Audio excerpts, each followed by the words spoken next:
Hey guys, welcome to the video, and today we're going to be talking about Vanille and also Fang or Fang, however you want to pronounce that. And obviously Vanille was not getting any buffs and she did not get any buffs, but Fang or Fang did get a few buffs here and there. Not a gigantic, huge buff like Raiden got, but a buff nonetheless, and now we're going to go ahead and talk about it.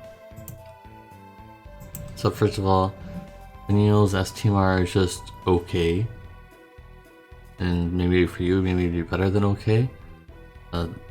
Most characters already have guts, so maybe this would be really great for characters who don't have guts already.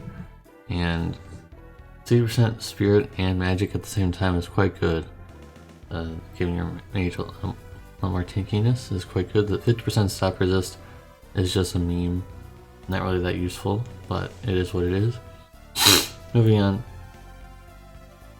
Moving on, she is very defensive wise. She has a lot of stats compared to what mages usually would get. She has a lot of passives that give HP and defense and spirit and things like that compared to other mages. So that's quite good, I like that. You can also win an earth support chain with your main DPS and whoever that may be. And also she can break at 80% and also was on a limp burst for 80% for 4 turns, I think. 3 or 4 turns. And 175 magic TH, which is a little strange of a number, but you can probably just ignore the 25% and just say that she has 150, just to make it easier on you. But honestly, that's kind of where the positives stay, because now we're going over the cons, which honestly, I think that should have gotten a buff where she could have just get a triple cast off of cooldown, just like everybody else. Unfortunately, her triple cast, just like Axstar, where he can counter, he can get triple cast, but at least he has it in his cooldown. She can only get triple cast from the counter. That's it. That's only her only triple cast is actually she gets hit and stuff like that. So it's just like, come on, it's just not very good. And her on-demand 80% break that's not CD, it only lasts for 1 turn, and also it takes 1 turn to even reactivate it, because first it deals damage and then the next turn it actually breaks for 1 turn. And then the other CD is 80% breaks, but it's only 4 turns, but it has another 4 turn cooldown, so yikes. You gotta use her limit burst in there somewhere then to get that other CD back. And her chaining mods are pretty low, but they're supposed to be, because she's not supposed to be your main DPS, she's supposed to be your side DPS.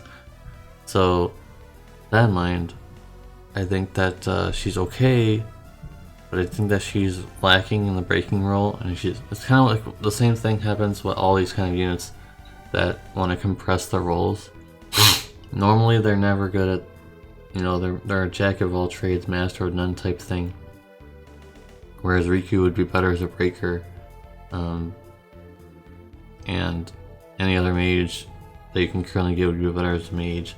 So she's just kind of like there as a side thing, and she'd be okay as an option in Dark Visions, not the best, because obviously like the triple cast thing is a situation where it's hard to manage. The Dark Visions probably like a B. At least she has 2 elements that you can work with, but I feel like not having triple cast slows her down way too much. It would be not that much damage. And for a regular meta, probably B+, because she can break and do all these things. It's interesting if you can make her work somehow in some teams. I'm sure people are gonna try to make her work, and you're probably gonna see some meme videos available just like everything else. That's my grade. Let me know what you guys think. Am I too harsh? Am I not seeing something? I've used her before. I've reviewed her before. I've seen her before many times. I've looked at her kit many times. But maybe I'm not looking at something correctly here. So let me know in the comments if I am wrong, or maybe I'm right. XD. And here you go with Fang. So her glow buffs gives her a few modifier buffs here and there, to limit burst, to her cooldown, things like that. Also, Pulsar Burst was no longer 11 hit modifier on the JP side. Now it's a AMOE frames on the global side, and the damage modifier is much higher. So she can do decent damage as a Dragoon even when she's not jumping. She also can get triple cast with a cooldown, and she can do that. You know, you can just do that while you're waiting for your jump to come back or something like that, or getting prepared for the jump. She has Earth and Wind Imbue. That's pretty good, isn't it? I feel like the Earth and Wind Imbue is quite nice because unlike Freya, who has no imbues, or Sid has no imbues, at least she has her own imbues, or she can do that kind of situation where she doesn't have to equip a weapon or something like that, or having someone else do it for her. She can do it herself, which I think is really nice. And 175% jump damage passively, just like, not talking about anything else, just her passives. I think that's okay. I would prefer maybe a little bit higher jump damage passively so that you can work on other things. But that's kind of it. There's only a few negatives. Her imperils are 80%, just like how low they are with AC Cloud. Hers are also pretty low, so maybe you can find someone who can do better than that. So there's that, and also only 50% true to wield. But that really only matters if you have S teamer, because you want to equip her teamer or S teamer because you get a lot of bonuses from that. So it only matters if you had her S teamer, then you wouldn't equip her teamer. But she has 150% TDH, which is okay, it's good enough. All you need is Water Glove and Cloud's teamer, and you are set with that. Or some other combination. Whatever works for you. And also, her High Wind, which is her jumped move, cannot be used for the triple cast or dual cast, which is unfortunate. Because it could have been at least like a limited selection type deal. Or you can only use her jump once, so you would have some weird bug where she would be able to triple cast or jump or something. You just use it at the end, you would chain and then just jump at the end or something. I don't think it's that good, but it's something. So I just feel like both of these units honestly are just skips. For me personally, I'm not going to go for either of them. I know there's some people in the comment section that they're waiting for these units, and that's completely fine. I'm fine with that. I'm just not going to be going for them, so I don't expect a full video for these. This is a blessing of an easy skip week for me, because I might actually be able to organize a way to finally start building that PC, getting the PC done. That's over there in the corner, or maybe getting a mic stand like everybody else has. Where I don't know where I'm going to be able to put it though. That's kind of the problem, but they'll probably go somewhere. Hopefully, I can get one of those too. So then you can't hear this. It's picking that up all the time because it's sitting on the desk. It has its own stand, but it's terrible because I mean it was good for a while, but I really want to get one of those stands, like one of those mic stands that you can like lift up and down and stuff like that. You guys know what I mean. So overall, I feel like both of these units are okay, but none of them are really worth chasing for. Like, you know, if you have AC Cloud, you don't need Fang. For sure, you really don't. If you have Sid, you don't need Fang because eventually he'll actually become stronger than her when he gets his latent ability.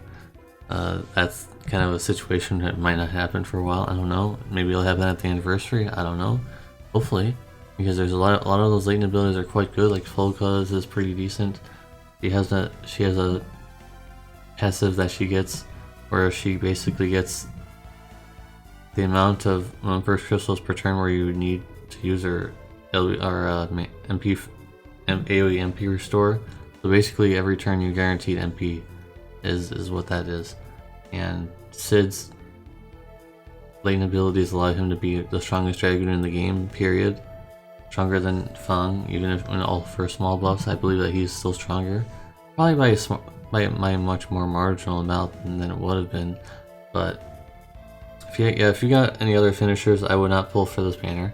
Unless you're playing for favorites, which in case you'll pull anyways. You're not going to listen to me. So, Vanille, if you have Riku, if you have Locke, or anyone else that has high tier breaks, you really don't need Vanille. Her breaks are... I don't like them that much. They're too situational, they don't last long. Compared to Riku's breaks, who last a very long time. So guys, I think that's going to be it. I rambled on for a while, sorry about that. If this video helped you out, give it a like. If it didn't help you, give it a dislike. Please consider subscribing to my channel. And comment down below, hashtag jump. Hashtag jump will be the keyword for the end of this video. Thanks for watching, guys. I'll see you guys in the next video. Peace.